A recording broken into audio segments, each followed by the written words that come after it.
are so lucky to have James join us now. James, thank you so much for coming in. Thanks for having me. I mean, you are undoubtedly the most successful X Factor contestant of all time. OK, over 1 billion UK streams. But you were writing music way before the X Factor, weren't you? I was, yeah. I was, I've been doing it a while. About 10 years before I did the X Factor, I was in bands and, you know, just plugging away, trying to make it as a singer-songwriter, yeah. How old were you in that video there, then? How many years ago was that? I've been about 23, so it's nearly... It's 10 years exactly, I think. 10 years. Yeah. And what does it feel like watching that? Because, I mean, that's... It's a little bit triggering, to be honest. It's like, yeah...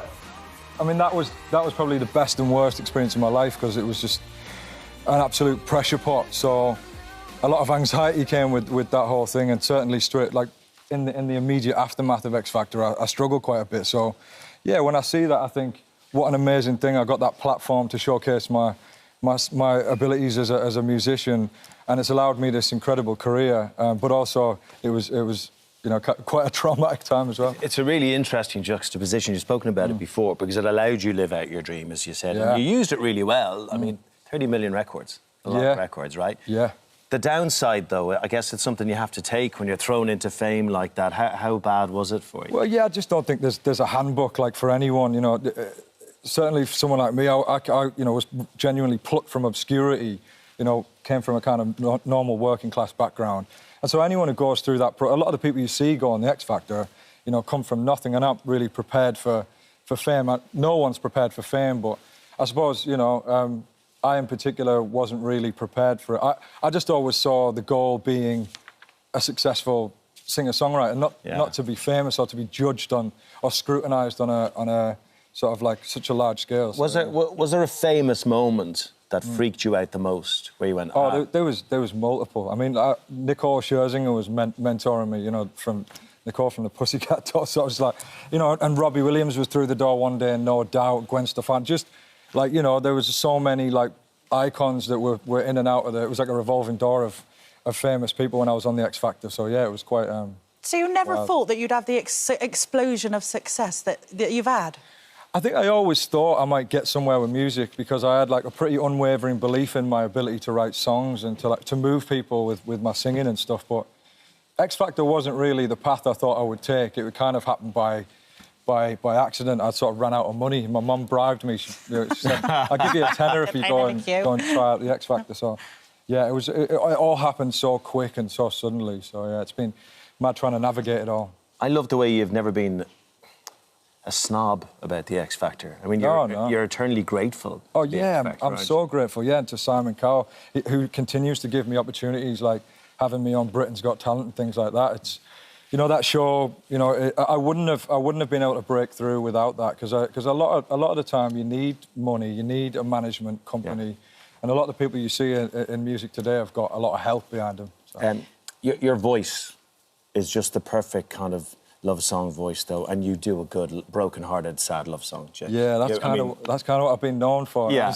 How do you feel about that, being known for that? It's weird, actually, sometimes, because I think, like, I always thought of myself as a bit of a rock star, because I was in bands and stuff, and yeah, I kind of came up doing rock music. So to be known as this, like, balladeer, and I do so many other styles of music, it's great. You know, I love just reaching people and connecting with people, so it's fine. You know. Well, you're going into dance and even country. I've done a bit of dance, yeah. I've done a bit of dance, yeah. Do you know who I'd love to see you collab with? Who's that? Fred again. Fred again. That would be awesome. Wouldn't it? I love Fred again. Yeah. So if you're watching Fred, you go. Give us a call, mate. Yeah, we're putting it out there. Give us a shout.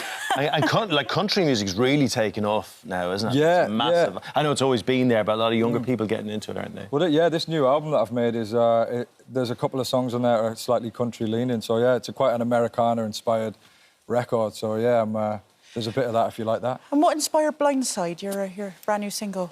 Well, this one was like a different sort of process for me. I was in a session. It was a little bit calculated. I was like, I need to write an up-tempo song for the record, and I just went in the booth and started scatting a load of melodies, like, over this guitar part.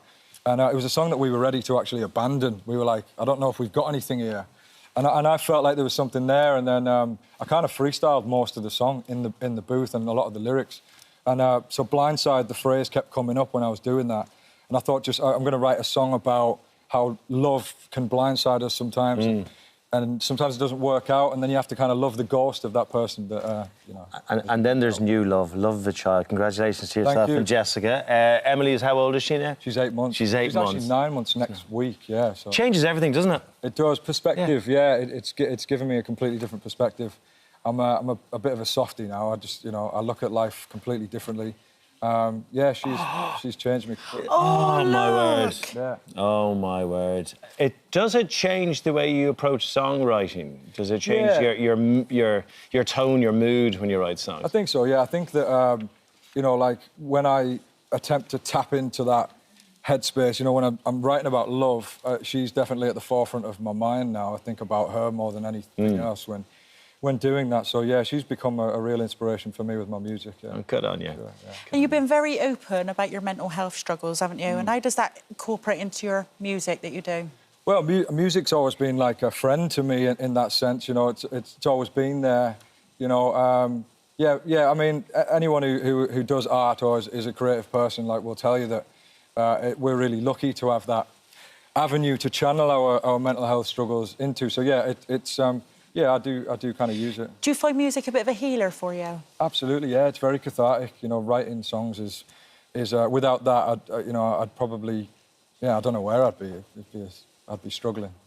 We're just delighted to have. My kids are so happy that you're in here today. Really? Yeah, they're absolutely delighted. They're saying, "Daddy looks so cool these days." The hair and the whole. Yeah, kind of I've had a lot of business. stick about the hair, but Have you? Yeah, that's what I thought. I'd just put it under the hat today, and then people can listen to me and not comment on the hair. Well, now all I want to see is what's under the hat. Why is it huge? This does contour it a little bit. You know, it is a bit out of control at the minute. Yeah. You look really happy. Yeah, you look man, really chilled and happy. I'm just relaxed. Anytime I've come on here in the past, I've always been like riddled with anxiety. Have you? Yeah, just any sort of live TV. Probably because of the nature of how I came up. But yeah, I've sort of probably having a kid just chilled me out. Yeah, which is mad. You've got the best fans ever. I mean, you've got thousands and thousands dedicated to you in a Facebook group. I mean, what does it feel like to have? And they're really dedicated to you, aren't they, James? Yeah, my fans are unique because I think that they, you know, rightly or wrongly feel like maybe sometimes I haven't been given a fair shake or I've been given my flowers considering what I've managed to do in spite of all the obstacles I've faced. And so they really do campaign for me in a way that is like just... it inspires me, and I'm really grateful for them, yeah. Well, we're really grateful for you coming in. Thank you, James. Blindside, out now. Yeah, Thank you very much. My son Milo's going to be looking at your trainers going, hello. Yeah, I get a lot of comments about these bad boys. They are good. They are nice. Oh, lovely. nice, yeah. Thank you, James. Now Thanks, James.